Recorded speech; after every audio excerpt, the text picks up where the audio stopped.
আজকে আমাদের এখানে শীতলা মায়ের স্নানযাত্রা।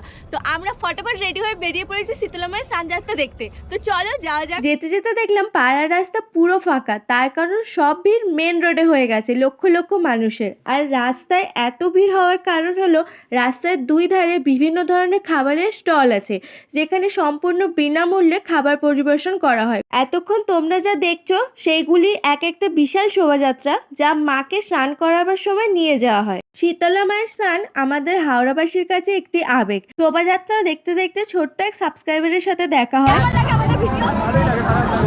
এই একটা সাবস্ক্রাইবার জোর করে আমি ধরে নিয়েছি। আমার ঘরের লোক বিশ্বাস করে না, বাইরের লোক ভিডিও দেখে, মানে আমার বন্ধু বান্ধব ছাড়া বাইরের লোক ভিডিও দেখে।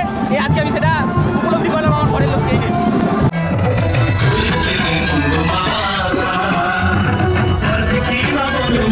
যমরাজের বিদায় বেলাতেই মায়ের দর্শন। তোমরাও করে নাও মায়ের দর্শন। দেখা হচ্ছে পরের মিনি ব্লগে। টাটা।